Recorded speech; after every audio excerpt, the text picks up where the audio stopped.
mana ta ne bi se ki kana wa ina kanu ba ne bi se ki kana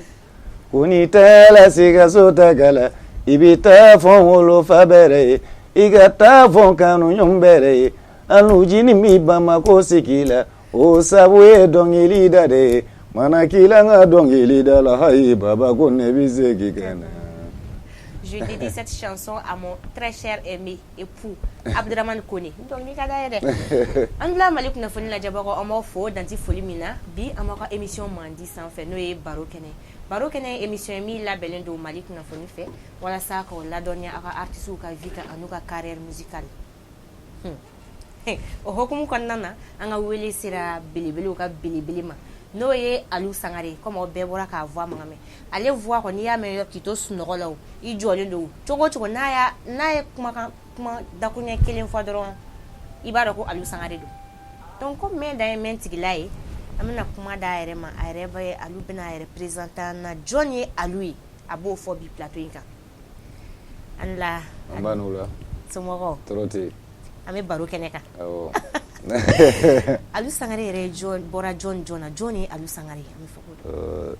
saninga ijabi man la jabaga bela jelen fofolo mama nyebana ni watina mali kono mali ko kan be bela jelen fo mali mi yoro voilà ni ko Alou Sangare bon Alou Sangare bola mo mina mba damne faya kunda suna ka janko jugu ko mina ngamba jaya iba surya quoi voilà bon directement né mar guitare ka Alou voilà mbaye Asanatou Koné voilà donc c'est tout maru guitare ka Alou comme nya fiye chom ni baro kene am feka do Alou yere nana musique la chogodi donc li da jara Alou Sangare chogodi bon donc la ko ne wolu la ka to so nya so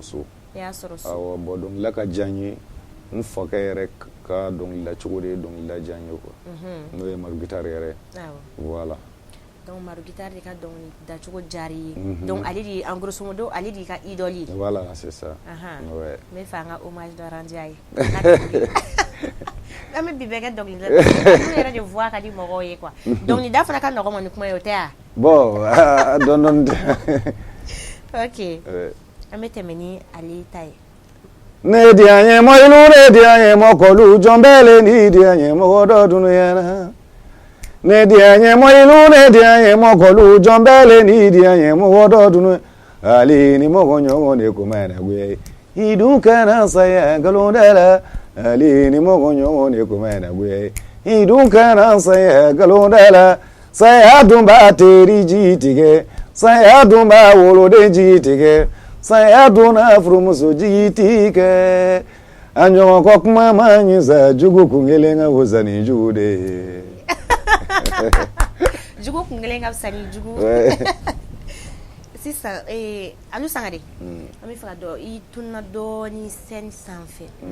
anti était comme follow mon OK ouais c'est au jagwale no ambeka ni watina parce que ko sumaile no ko vi ko bon on a ko berlanti voilà événement ka Manchester actuellement c'est vrai donc on a mais là ben konna on est là ben ke ka bla follow mais atange nin ko numa ba antisega fenchama be atisega ke voilà c'est vrai Alou amam ika dom do la ma me ba fuko kuchala Alou ida do la kwa don fa sika so Alou do wa kuchala ouais parce que kuchala Alou do sika so Alou do parce que ne a jatemine ne wolo la kuchala de wolo la kuchala ka mo kuchala ka demsene be ke kuchala le nga choroba banin ko fe de ntala sika so do yera mienga yo be ouais ni mienga Otea oh Alou ne be faire do I donc da voix au kan ebe o différence ani be kuma chogomna o tekele oui ebe abonyo wana chogoti ouais bon olu be bonyo wana souffle do de parce que ni be kuma ibe kuma naturellement ya fam ah wow mais ni bina donc leader il faut organiser de. Tu vois, organiser, il va organiser de. Ouais. Maintenant, pour le rappel, on fera un album Julbi le sous la sang. Bon, il y a 4 albums de 4 wow. albums, ouais. Donc, et album follow titré album follow titré Kobebeba. Kobebeba. Flana. Flana ouais encore dans Berela. Savana. Savana ouais Adabora. Adabora. Ouais Adabora de. On nanejme. Nana ouais que la Buranke. Burange. Burange pour voilà, c'est ça. C'est ça, il y a album Yebal fo be Burange. Ami fait cadeau, il y a Burange na.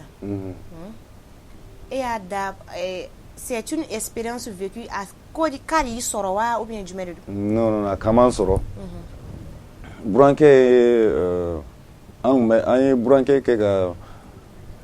ça ne Burange ka bo. Il y aura Dabola de nana. Dabola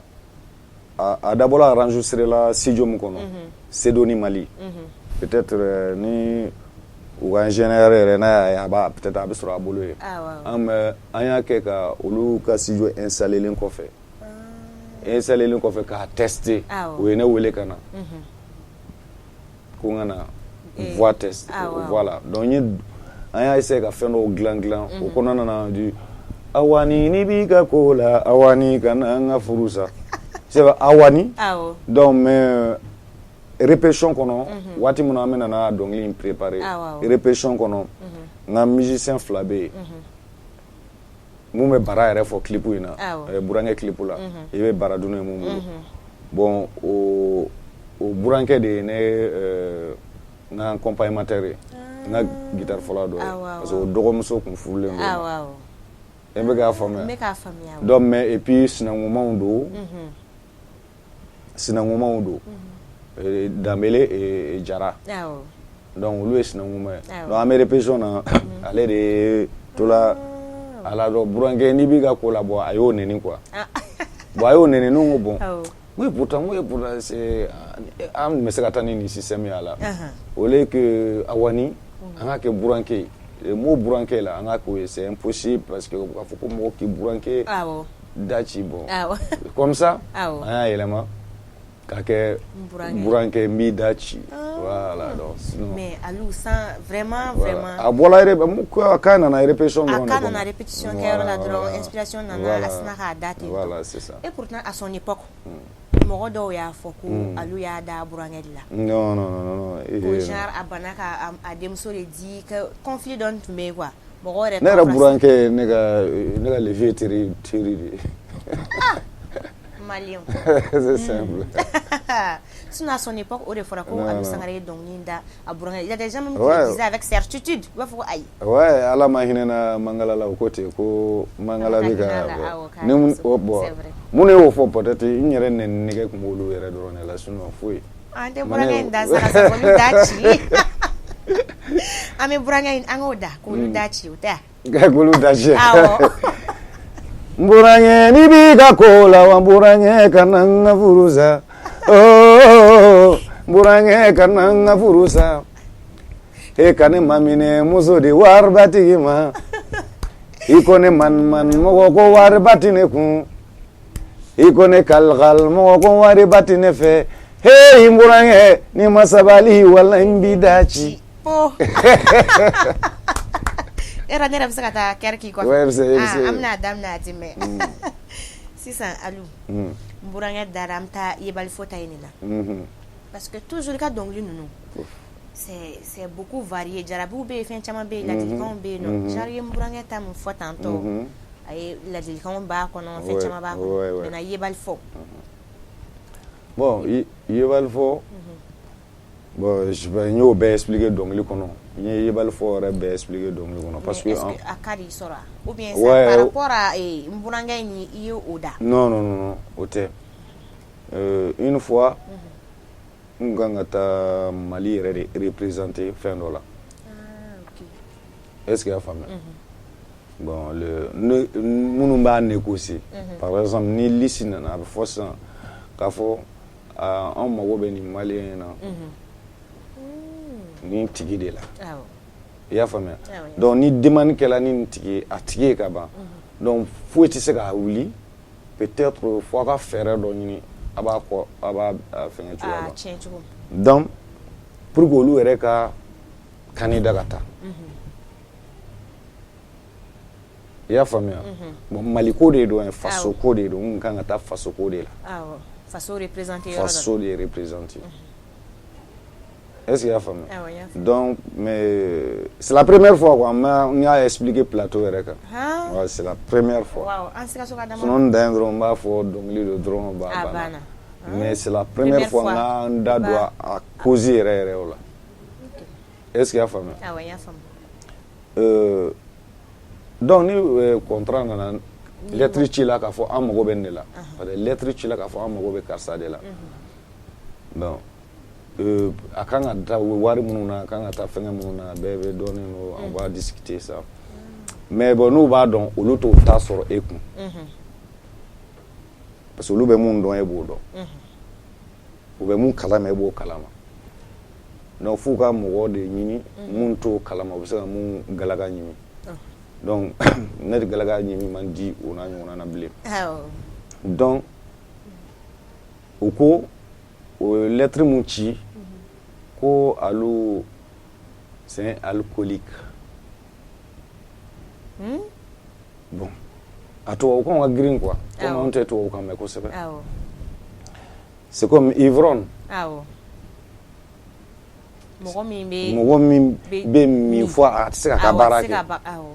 sinon le blanc là olu mago tɛ i ka min na u mago t'i ka drogue talaw min t'i ka olu mago b'i ka baara de la o y'i ka baara donc bon u b'i welela baara de kama ni tɛ se ka t'o kɛ c'est pas la peine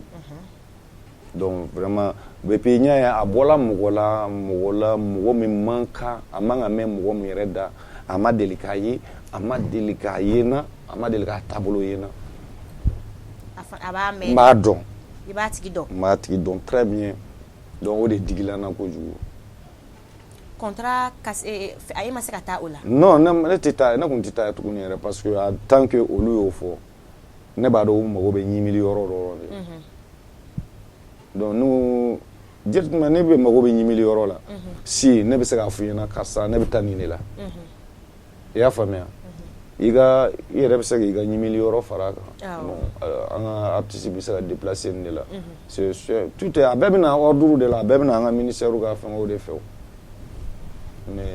mais n'a kɛla parce que e bɛ ko ɲɛfɛ a waati ale de tun bɛ a ko ɲɛfɛ donc ne b'a ɲɛfɛ n'i ye a essayer k'i bɛ nkalon dɔ da mɔgɔ dɔ la ou bien a ko man di ye dɔrɔn parce que an ye ɲɔgɔn dɔn ka sɔrɔ Bamako tɛ an ye ɲɔgɔn dɔn depuis Sikaso i y'a faamuya an ye ɲɔgɔn dɔn depuis Sikaso n yɛrɛ b'a dɔn n ka ko man bon a ma parce que depuis n donna Sikaso don min ale tun kɛ mɛ ka mɔgɔ minnu labɛn ne b'olu ɲɛ ala ye daraja di ne ma ka tɛmɛ olu kan Dieu merci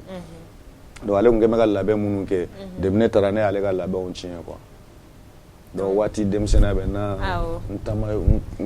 tu vois donc o bɛ sin ka kɛ bon peut-être o de don ne yɛrɛ t'a dɔn mun kɔni don vraiment donc o yɔrɔnin kama contrat fɛn ma se ka kɛ tuguni non a ma kɛ du coup inspiration nana e la oui ne ye dɔnkili da mɛnna o ne ye yebali fɔ la ne y'a c'est olu tɛ yebali fɔ ye mais sinon n ye nin kumanin fɔ n ka dɔnkili kɔnɔ ka sɔrɔ yebali fɔ tɛ i y'a faamuya n y'a répété n ka dɔnkili a bɛ burankɛ bɛ album na a b'o kɔnɔ a b'o kɔnɔ je pense que n ka troisième album fana a b'o kɔnɔ oui si je me trompe pas a bɛ ou bien deuxième album ouais a bɛ deuxième album kɔnɔ donc i nana a bɛ burankɛ kɔnɔ a bɛ burankɛ kɔnɔ a bɛ n ka deuxième album kɔnɔ n tilala ka na a ta single la tuguni voilà ok na me fɛ ka yebali fɔ in da ni yɔrɔnin walasa ka ni kuma in bɛɛ fara ɲɔgɔn kan ni yebali fɔ in ye awɔ bi tɛ dɔnkili da da ye dɛ a ma ɲi yebali fɔ jugu ma ɲi kana fɔ yebali fɔ jugu ma ɲi a ma ɲi yebali fɔ jugu ma ɲi aw kana jugu ka mɛn ne kanu bagalu ka kana jugu ka mɛn jugu ma ye yebali fɔ jugu ma ye aw ma jugu ka mɛn ko sangare alu bɛ dɔlɔ min ta k'i fa tewu aw ma jugu k'a mɛn ko sangare alu bɛ dɔlɔ min ta k'i fa tewu an tɛ dɔlɔ min ne kanu bagalu halu ma dɔlɔ min fɔlɔ wa in tɛ dɔlɔ min ne kanu bagalu halu ma dɔlɔ min fɔlɔ jugu ma ye ye bali fɔ jugu ma ye jugu ma ye ye bali fɔ jugu ma ye ye bali fɔ jugu ma ye ala k'an bɛɛ lajɛlen kisi a ma donc e sina ka ni dɔnkili kɛ dɔrɔn ka réponse banna voilà. n'i y'a mɛn quel qu'en soit i bɛ yɔrɔ min na i b'a faamu voilà c'est tout mais ne fana bɛ fɛ ka min dɔ plateau in kan comme i ye réponse bɛɛ di fɛn kɔnɔ k'a ban e ka fɛn wɛrɛ ma tɛmɛ a tigi fɛ tuguni yan non ne ka fɛn wɛrɛ tɛ se ka tɛmɛ maintenant le monde artistique là ni gɛlɛyaw caman de bɛ yen parce que nin ye e sɔrɔ a bɛ se ka artiste a bɛ artiste caman de sɔrɔ a camanba de bɛ dɔw ta i bɛ bɔ a kalama a dɔw la i tɛ se ka bɔ a kalama e tun bɛ taa dɔn par chance a camanba de bɛ yen ouais parce que ne ka manager de bɔra ne ta kalama parce que an ye lettre ale nana lettre propre ala ka lettre in de o ye lettre mun ci ale propre ala k'o de sɔrɔ ka di ne ma a bɔra a kalama ten awɔ bon ni ka caman bɛ kɛ artiste la bon i bɛ bali k'i ka fɛn na oui a bɛ tiɲɛ oui a baden de bɛ yen artiste an ka mais a baden de bɛ yen hali sini u b'a kɛ hali sini a bɛ yen mais en général e bɛ conseil jumɛn de ladilikan jumɛnw de fɔ i ka dɔnkiliw kɔnɔna na en général e ka thème ninnu ye jumɛnw ye bon ne ka thème i b'a sɔrɔ ne ka fɛn caman bɛ yen a bɛ boli actualité kan parce que fɛn fɛn bɛ yen i n'a fɔ an bɛ waati minnu na waati min ko la donc ne ka dɔnkili caman bɛ boli o de kan parce que composition saba dɔrɔn de dɔw b'a kɛ ko nataw dɔw ta ye ko n bɛ sen na dɔw ta ye ko tɛmɛnen voilà dɔnkili y'o dɔrɔn de comme an y'an da don i yɛrɛ y'i da don coronavirus ko kan ka dɔɔni ɲɛfɔ a ye fɛn dɔw jɔ aw bolo artistes certes a ye bɛɛ lajɛlen sɛgɛn mais an b'a fɔ artistes fana ta juguyara kosɛbɛ yɛrɛ maintenant k'e to confinement na parce que an bɛɛ confiné tun bɛ so bɛɛ ye repos dɔɔni kɛ est ce que i tun ye fɛn dɔw entreprend bon n ye fɛn dɔw ta parce que hali a morceau yɛrɛ an y'a dilan parce que ni a ko nana jamana kɔnɔ a sarala na o anw kungo de don an ye maliyɛn de an ka jamanaden de ye donc an jɔyɔrɔ ye mun ye ka se ka mɔgɔw la faamuya u bɛ se k'u yɛrɛ la kisi a ma cogoya min na parce que mɔgɔw la faamuya u bɛ se k'u yɛrɛ ɲini ka bɔ a ma cogoya min na an b'a kunbɛn cogoya di donc an kɔni bɛ se k'o kunnafoni di mɔgɔw ma voilà o y'anw se faso jɔli la. o diyara n ye maintenant an bɛ fɛ ka dɔn Alu Sangare ka dɔnkilida style musical genre musical in ye jumɛn de ye o bɛ mandeng de kɔ jumɛn de don. non on dit bambara parce que nous an bɛ pentatonique kɛ bon ni ko mandeng olu ye F-ta ninnu ni fɛngɛ voilà olu ye jeliw fɛ yen de yan ok Alu e ko presque i ka enfance bɛɛ kɛ Kucala la mɔgɔ fana tɛ se ka n'i ye san 2 kɛ Kucala ka se 3 5 yɛrɛ ma k'i ti miyaŋa ka mɛn a ka gɛlɛ dɛ e dun ma an miyaŋaw fasada e ma dɔnkili dɔ bɔ an tɔgɔ la bon n ma dɔnkili bɔ miyaŋaw tɔgɔ la mais n tun bɛ k'a sɛbɛn n y'a composition daminɛ o kɛla mais n tun ma a composer pour que ka a kɛ album ye mais n y'a a composer ka bila pour que i n'a fɔ ni n bɛ festival ninnu na donc c'est ça i bɛ se ka voilà a fɛn da yen nɔ quoi ok Alu ka dɔnkili ninnu titre yɛrɛ kɔni bi kɔni an bɛna baara yɛrɛ kɛ i ka dɔnkili ninnu titre kan parce que olu vraiment c'est touchant c'est éducatif fɛn caman b'a kɔnɔ quoi i ka dɔ wɛrɛ bɛ yen nɔ Luchini Luchini Luchini ouais Luchini yɛrɛ kɔrɔ di bon louche c'est comme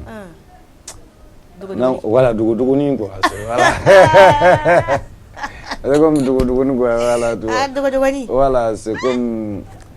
i b'a sɔrɔ ni ba bɛ ko la a mana na pour que maa kana fɛrɛ a ma a b'a ɲɛ kumu quoi i y'a fɔ maa kana sɔmi ale la dɔrɔn a bɛ sin k'a ɲɛ kumu donc ne nana dɔrɔn hali maa mana yɛlɛ a fɛ dɔrɔn a b'a kɛ i n'a fɔ ale sɛgɛnnen don a bɔra baarakɛyɔrɔ la donc k'a sɔrɔ a bɔra voilà tu vois Ah, donc o inspiration ninnu e yɛrɛ bɛ ka inspiration ninnu bɔ cogo di parce que souvent ni mɔgɔ min t'i dɔn an minnu y'i ka fan an bɛ min fɔ est-ce que Aliou Sangaré ma ni expérience ninnu vécu non c'est i b'a dɔn fɛn dɔw de don waati mun bɛ yen i m'a ye n y'a f'i ɲɛna n ko awɔ Luchini yebali fɔ n y'olu fila de enregistré ɲɔgɔn fɛ mais ko minnu bɛ sen na waatini minnu na i y'a faamuya par exemple n bɛ taa dugu kɔnɔ n bɛ fɛn minnu ye n bɛ vie galan minnu ye je vois que nin tɛ nin ka mama ye nin tɛ nin ka mama ye quoi je vois nin tɛ nin ka mama ye fiyewu ni bɛ parce que nin bɛ ka taa anw bɛrɛmataw de nɔfɛ quoi donc ça c'est donc o yɔrɔnin ma bɛn ale ma ale fana ye Luchini da non ba bɛ Luchini na donc c'est tout quoi Luchini bawa ye Luchiniw dabila dɛ o man di maaw ye ha i ko i ka donc i bɛ message minnu véhiculer i bɛ présent minnu waati fɛn minnu bɛ kɛ waati minnu na i b'o kɛ mais Aliou franchement i voix caman y'an fɛn o de la i voix ka di mɔgɔw ye kojugu yɔrɔ Aliou Sangaré yɛrɛ b'o dɔn ne t'a dɔn dɛ mɔgɔw kɔni bɛ to k'a fɔ ko i voix ka di n ye voilà mais ani ne b'a dɔn Aliou ye question dɔw fana caman parce que yan'an ka artiste ta an bɛ annonce dɔw kɛ question dɔw fana cira an ma ko ni Aliou sera plateau in kan k'an ɲininka o la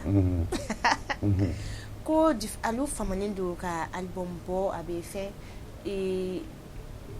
parce que a bɛ jouer kosɛbɛ baro kɔnɔna boîte de nuit je sais pas comment dire a bɛ orchestre de kɛ ka caya ko ka artiste t'o la k'i se ka fɔ k'i bɛ album ninnu bɔ o bɛ cogo di e bolo est-ce que o bɛ e ka album bɔ influence ya non o se ka ne ka album bɔ ne nana ne ka Bamakɔ nali ko fɔlɔ ka na ko n bɛna album bɔ a kɛla 95 96 n album fɔlɔ bɔra i y'a faamuya n nalen yan n bɛ jouer ni faw de i n'a fɔ Super Jataban Zani Jabati n bɛ jouer n'olu de i y'a faamuya n y'o t'o la ka album bɔ ka segin ka taa Sikaso après 98 o de la n'i ko i mana taa i bɛ segin ka na voilà 98 n tilala ka segin ka na i y'a faamuya ka na n ka deuxième album enregistré yɔrɔ la bon n ka deuxième album fana n y'o enregistré ka sɔrɔ n bɛ ka jouer n fa wɛrɛ ka orchestre la n'o ye Bamba percussion ye est ce que i y'a faamu n tola o de senfɛ n tola yan fɔlɔ n selila Bamakɔ en 99 n ka 99 n ka deuxième album bɔra donc n tola yan nɔ n bɛ jouer olu de fɛ n bɛ jouer orchestre de la parce que o ye ne ka formation kɛla orchestre de la i y'a faamuya ne ka formation c'est un peu dur parce que n y'a kɛ a yɛrɛ k'a ɲini yɛrɛ donc et après n nana to so après n tilala ka ye bɔ Aliou est ce que n'i tola so nin bɛɛ bɛ ko tunu mɔgɔ la de il faut que i ka bɔ donc i bɛ ko mun dɔn fɛn bɛɛ composé len filɛ tan nin bɛɛ sɔrɔla e bɛ ka yɔrɔ minnu fɔ dɛ n ye nin bɛɛ expérience sɔrɔ ye voilà donc o tɛ se ka foyi non au contraire ça a bɛ informer améliorer qui est formé d'accord Aliou ne fait pas partie des artistes minnu bɛ taa sufɛ bar kɔnɔ taa fɔli kɛ ka dɛsɛ ka album Aliou Sangaré ne fait pas partie de cela o tɛ Madu guitare ka Aliou Sangaré dɛ Sikasokaw ka Aliou n'an ka fɔ Kucalakaw ka fila bɛɛ parce que n tɛ se ka Levier ale ye Sikaso ta bon après ne fana dɔnna k'an to Sikaso de c'est comme Ala yɛrɛ de ye o latigɛ Sikaso ye ne ka cɛkɔrɔba dɔnna k'a to Sikaso bon ne fana dɔnna ka ne to Sikaso de maintenant Aliou comme i nana ka na ni guitare sa i ka cɛkɔrɔba dɔnna bɛɛ bɛ Madu guitare dɔn Madu guitare a ye caman kɛ Mali seko ni dɔnko la kosɛbɛ parce que ni n'ale tɔgɔ fɔra i ma ye sisan ni a fɔra ko Madu guitare ka Aliou mɔgɔ caman b'u ka chapeau tirer u bɛ respect quoi y'a ye yɔrɔ o kɛla avantage ba ye e ma ni voilà maintenant e yɛrɛ bɛ ka fɛn jumɛn de entreprendre baara jumɛn de kɛ ka bila Madu guitare tɔgɔ la bon an ye fɛn caman bɛ yen nɔ o kɛla tɔgɔ la fɛn caman parce que hali an bɛ ka laɲini dɔw kɛ pour que ka salle dɔw jɔ Sikaso yen nɔ voilà o kana o ka k'ale tɔgɔ la voilà bon pour que a kana fɛngɛ bɛ puis confinement in fana bɛna waati min na o y'a sɔrɔ an bɛ ka dɛmɛ ɲini walasa an ka to a ka mémorial fêter chaque année avec les anciens musiciens avec ana anw yɛrɛ voilà ça c'est très bien o ka ɲi nɔ yɛrɛ de parce que ni i fa ye baara min kɛ i bɛ k'i sen da i fa sen da nɔ na donc i fana b'a i jija de sisan ka relève assurer parce que don dɔw bɛna se e yɛrɛ tɛna se ka guitare fɛ est-ce que mɔgɔ wɛrɛw bɛ yen ou bien yɔrɔ bɛ yen nɔ i ye mɔgɔ minnu former bon aujourd'hui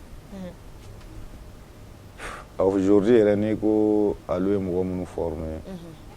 n tɛ se ka n sigilen n tɛ a nombre f'i ye quoi n tɛ se a ka ca voilà a ka ca quoi n'i ko alu delila ka mɔgɔ minnu former ou bien alu bɛ ka mɔgɔ former hali bi bi in na n bɛ ka mɔgɔw former o bɛɛ bi ça fait partie de tes projets mais olu bɔlen kɔ a la a bɛ ka yɔrɔ min fɛn Sikaso Mari guitare tɔgɔ la ani i bɛ ka mɔgɔw former jusqu'à présent et projet jumɛn wɛrɛw bɛ alu Sangare bolo bon a ka ca ne ka projet bɛɛ ɲɛsinnen don art de ma est-ce que y'a faamuya parce que je vois que n ɲɛ tɛ fɛn wɛrɛ la mun ye ka di ni ye k'a bɔ i y'a faamuya donc je veux que a ka se yɔrɔ la yɔrɔ min hali n yɛrɛ hakilina tɛ yɔrɔ min na donc n ka fɛn bɛɛ ɲɛsinnen don o kɔni ma ok ala ka se nɔgɔya ye i ka se k'i ka projet réaliser maintenant an y'a ye sur les réseaux et i ni Ablaye Jabate tonton Ablaye Jabate a ka duo tellement k'o jara o carilen don fan bɛɛ fɛ et i ka relation ni Jabate ka relation aw ɲɔgɔn cɛla bɛ cogo di est-ce que jusqu'à présent a bɛ baara kɛ ɲɔgɔn fɛ ou bien cogo di an bɛ fɛ k'o de dɔn ne Ablaye tɛ baara kɛ ɲɔgɔn ye ne fa yɛrɛ de Ablaye e fa yɛrɛ de don awɔ ne fa yɛrɛ de don parce que sani Madu guitare bɛ sa sani a bɛ sa i n'a fɔ bi a ye ne tigɛ minɛ ka di Ablaye ma n dɔgɔ nin y'i ka kalifa fili bolo ni ne sala don min ni ne bɛ yen a y'a fɔ tan i y'a faamu ni sala don min ne bɛ yen donc a fili bolo yen nɔ k'an tigɛ da Ablaye ye n tigɛ minɛ tan o une semaine fɛn ma yɛlɛ a ye une semaine kan o kunɲɔgɔn dɔrɔn ale sala est-ce que i y'a faamu donc ne baarakɛ ɲɔgɔn Ablaye den yɛrɛ de ye ne tiɲɛ ça c'est impeccable a den yɛrɛ de ye ayi ça se voit même a ka dɔnkilida cogo a bɛɛ bɛ ɲɔgɔn kɔnɔ quoi awɔ i sanga wulila i dɔnna kosɛbɛ ni dɔnkili dɔ fana ye i dɔnna dɔnkili caman ye mais i dɔnna ni dɔnkili dɔ ye an tɛ se ka kɛnɛ in sigi k'a wuli k'an m'o dɔnkili da dɛ a dɔnkiliw ka ca mais spécialement ne yɛrɛ bɛ fɛ ka nin dɔnkili in ta quoi ne bɛ ka min fɔ e hakili t'o la o ne hakili t'a la sinon dɔnkili in ye bobaraba de ye ale Sangare bɛ tila k'a ɲɛfɔ an ye kun min a y'o da fana bobarabaw y'an tromper bon k'a k'o de da fɔlɔ ka sɔrɔ k'a expliquer de. I b'a expliquer k'a da an ma kɛ tubabu ta si ye. ok n b'a expliquer fɔlɔ donc bobaraba o fana nana sira dɔ de fɛ i n'a fɔ bobaraba ye ale bɛ troisième album kɔnɔ o titre de y'ale a dabɔra de a bɛ fɔ ale de ma a dabɔra voilà mais komi tɔgɔ dɔ bɛ fɔ a kɔnɔ o ka di maaw da kojugu o ka di maaw ye o y'o ta k'a kɛ n ka album tɔgɔ ye sinon a tɔgɔ tɛ a dabɔra a titre de y'a. non a y'a falen nɔ na o. n y'a falen a dabɔra. donc deuxième album il dit kamelenba an bɛɛ ye kamelenba tu vois là donc an ka musicien dɔ tun bɛ yen an bɛɛ tun bɛ Super Jataba na ɲɔgɔn fɛ a dɔnkilidala fana don. SS Rougeau. SS Rougeau, le foyer référé d'autres. voilà ale de ko mais alu mais comme kamel ay kamelin bay munu na doni ko mais c'est ça ibna jumenda non on ta donne ngome mbala be fa ako boy jo mina do di mata ako bo baraba we antorompe bo baraba we anyagami o mana chemisenu yete wuli gere na de marishi ju da bola ne bon ça non ngo puta ni minyere ngojo ne ayelema yaba voilà bo baraba we antorompe ayi parce que ale ko bo baraba we antorompe ayi ko ale ko bobara bo ya trompe u ya nyagami u mana chemisenu ye tewuli gerena u bi wa démarche jugu dabo non wonno bobara bo ya trompe ayi anyu segere amana bugotu we donge yoro la manga grandeur jugu dabo parce que moi je vois que wati o de kumbe ale be ka fota mu kono o tanunti yo so voilà o tanunti no mais les boîtes tu vois. Donc c'est sûr donc coré chemsenu de tout segere voilà vraiment adasi ça doni dara il va détourner il va dadi adabora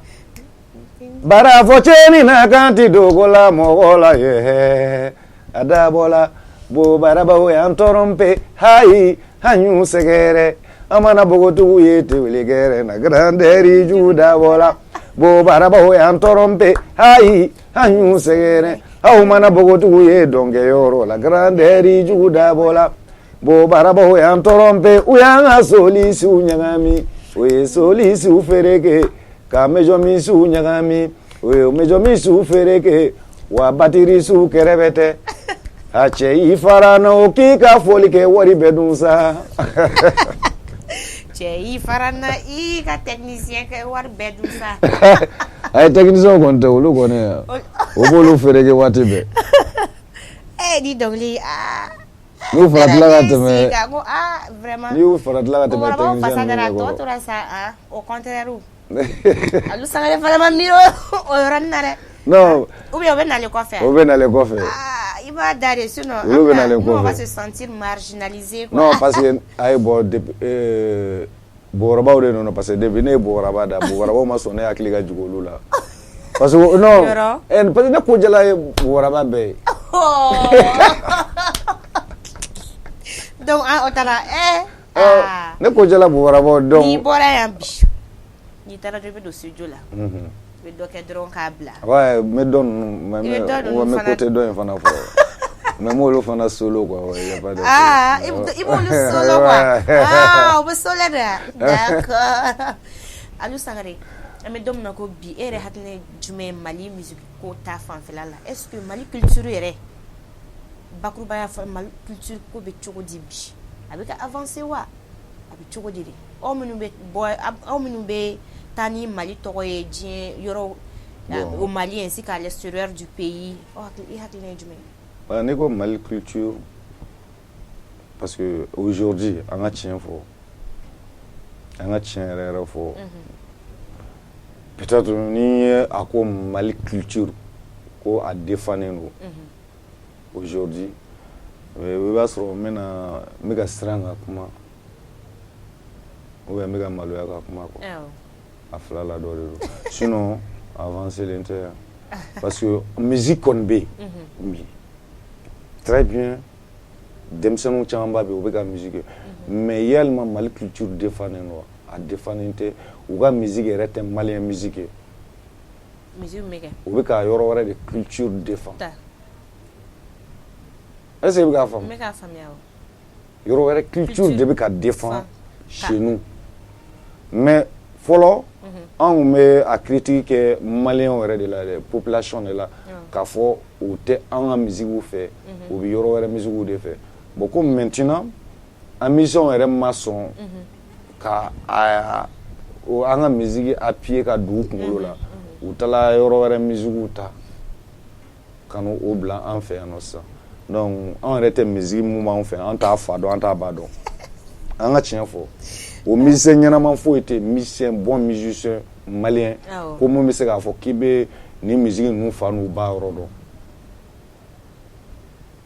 Ouais. Non. On a tiɲɛ fɔ. Mali ma. Non, on a tiɲɛ fɔ. Culture de bɛ jamana bɔ. Non, culture tɛ. Donc culture tɛ. Non, là c'est vraiment grave. Non, culture mun bɛ an fɛ yan an bɛ ka wali wɛrɛ de culture de voilà. Sankɔrɔta ye. Voilà, an bɛ k'o dɛmɛ, an bɛ k'olu de dɛmɛ sisan.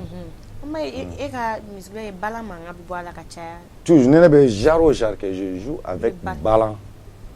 N'i ko genre musique la sisan. I bɛ se ka ninnu ka cadence dɔ ta. I bɛ se ka cadence dɔ ta k'a ɲagami i ka fɛn dɔ la yan. Mais i t'a bila en valeur. Est-ce que i y'a faamuya? Awɔ, n y'a faamu. I t'a bila en valeur. Mais n'i ye mɔgɔ ka fɔli fɛn ta k'a jouer yɔrɔ wɛrɛ fɔli fɛn ta k'a jouer i ka album na k'a sankɔrɔta. Donc cela veut dire tu k'i ka yɔrɔ ne b'o contrôle. Ne kɔni moi personnellement il m'a contrôle la. N kelen wa. Mɔgɔ wɛrɛ tɛ dɛ. Ne. Parce que n'i ko i bɛ kuma peut-être i bɛ don se ka don mɔgɔ caman gasi la quoi. Moi je dis la vérité. Donc toi tu préfères nos instruments traditionnels, an ka instruments ninnu. An ka instrument. A tɛ o. An yɛrɛ ka genre ma an ka culture a bɛɛ ma exploité. Par exemple n'i taara Bobo fɛ Bobo ka a ma exploité hali dɔɔni. Sɛnɛfɔw fɛ même chose. Hein? Sɛnɛfɔw fɛ même chose. Miyankaw fɛ kɛrɛbɛ tɛ. Hein? Mais i ka jɔ dɔrɔn dɔ ka bali ka fɛnnin dɔ kɛ dɔrɔn bɛɛ bɛ t'i firi o kan. Ala ka changer. Non, comme on va Ala ka changer quoi. Mais a bɛ se ka changer kɔfɛ. A bɛ se ka changer ouais. Est-ce que a lui featuring kɛ ni artiste wɛrɛw ya? Ouais, bon, il y a featuring tu as collaboré avec d'autres artistes. Ouais.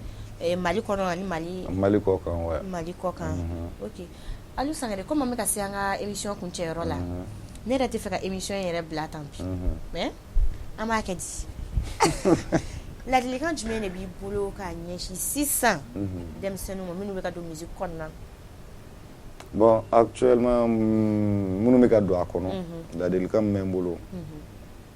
Walasa minnu bɛ fɛ ka kɛ Aliou Sangaré ɲɔgɔnna ye. Bon n'i b'a fɛ ka kɛ Aliou Sangaré ɲɔgɔnna ye il faut que i ka courage ka k'i la i yɛrɛ ka kɛ musique fɛ i k'a kanu fɔlɔ i ka k'a fɛ i k'a kanu wari tɛ i y'a faamuya parce que ne ma wari ye ka don musique la n ma kɛ wari fɛ ka don musique la voilà n donnen kɔfɛ a la de n y'a dɔn ko dɔɔnin bɛ sɔrɔ a la i y'a faamu parce que bien vrai que n fa tun ye sare mais ça olu ka temps olu tun bɛ dictature de kɔnɔ olu ye baara kɛ faso de ye olu ma k'u yɛrɛ olu ye baara kɛ faso de ka bolo kan faso de tun b'u sara olu tun bɛ baara kɛ faso de kɔnɔ bon anw dun an bɛ komi kɛnyɛrɛ ye voilà donc i b'a kanu de ka k'a ye donc an bɛ ni fɛn fɛn b'a fɛ k'i ka kɛnɛ kɔni i bɛ musique de kanu ka k'a fɛ courage i bɛ courage ta i bɛ baara kɛ wa i bɛ k'a ye fana musique yɛrɛ tɛ sɔn i tɛ musique kanu k'a b'i janfa yɛrɛ awɔ n'i bɛ ka ne b'ale fɛ dɔrɔn a b'i fɛ musique tɛ sɔn nɔgɔ t'ale la o awɔ yɔrɔ bɛɛ b'ale kɛ fɛn wɛrɛ ye dɛ mais ale tɛ nɔgɔ foyi fɛ n'i kɛra fɛ dɔrɔn non ayi musique yɛrɛ tɛ nɔgɔ fɛ a tɛ ɲɛngoya fɛ n'i ye ɲɛngo ye i tɛ taa ɲɛ musique la awɔ a jamais n'i ye ɲɛngo ye n'a bɛ na ni ɲɛngo bɛ ka na dɔnkili da sisan a ka dɔnkilikan bɛ goya aw bɛɛ ye c'est logique dɔnkili y'o de ye o mɔgɔ min dusukun man ɲi n'a bɛ ka na dɔnkili da a dɔnkilidatɔla dɔrɔn a ko bɛ goya aw yɛrɛ bɛɛ ye a lajɛbaga yɛrɛ olu bɛ dimi a kɔrɔ donc dɔnkili y'o fɛn de ye quoi donc an bɛ se k'a fɔ musique yɛrɛ jinɛko ye quoi voilà ok n y'a f'i ye cogo min na an bɛ ka se émission kuncɛyɔrɔ la an bɛ fɛ ka acapella dɔ k'a ye tuguni wa zen ta yɛrɛ est ce que n bɛ se k'a fɔ ko acapella parce que a bɛna janya de awa fasa bɛ da munun a bɛɛ bɛ k'a la de awa e ko awa sago awa tarawele awa sago mais e awa tarawele de ye awa sago n yɛrɛ i bɛ album kura min bɛ na i bɛ ne ta k'o la mais y a pas de problème n b'a yɛlɛma sisan n y'a f'i ye cogo min émission in bɛna kuncɛ i bɛ se ka i bɛ folikan min di i ka faniw ma i lajɛbagaw bon Antes ça faut folie quand là-bas quoi. Il faut folie quand me dit quoi. Mais ce que nous passer rapidement. Voilà ça c'est a capella inta. Ok, mais folie di bella jelema toujours na fon si to e folie kele mo kele mo do an kanu baga bella jele an kanu baga mana ge jien fan ame bella jele fo ko me bamano ba fo ko kuma na gashiti ba ni on do la mami gashila o se ga ya fama parce que e bi se ga to kuma na ga du yali kanu baga wo yere gashila mo ikadi mo ko me ko mais madi mo mi i ga nyuma o juguma o abe o gashi donc o lu côté donc voilà nyuma o juguma abe o lu gashi mais kadi mu ne bisa to kuma na ka do lu la wo we ya fa di lu fe donc o bega ya fama voilà bega ya fama voilà OK ana tani donc li et que awasa ko dia ay irebe ka inspiration comme na dana ne ma ka da mi album follow fo ta bla là-bas et donc là-bas min da fo yani glissé it ba beda maintenant c'est ça je te laisse le choix min ka di dro ibota ne be me deli nda saudi ka de voilà hey deli mai ne bi deli fo ganu mai hey deli mai ne ga na ngama deli mai sa deli gelema ni bi kanu ga binteri horonga tigi do nyini nama furu kota horonga tigi do nyini sa horonga tigi tiware ko otesano ko oronya godo he hawa awa he hawa awajini ha awa he hawa na na ni da il m'a continué ça. Muna takerla. Ota. Tu es teneta. Non, minita. Problème tala di preladro. Di preladro ka no fara yo. Voilà, abana. Bogol tala. Non. Ni micro tla na ka bi. O mada ko la de. O ni technicien ne kumu esa. Ambalme malik na foni la jabako amboraka alu sangare lame. Beba do alu sangare mo maru guitar ka alu sangare siga suko ka alu anu kutala ka alu anga fo bamako ka alu sangare belebele tu mambolo ya abora ka projet on fa anaka vie ame do ke alu sangare ala ka bolo me aka barala anaka siga album chama bo aka haklito pekelo fanana de ama fo aka be je wati were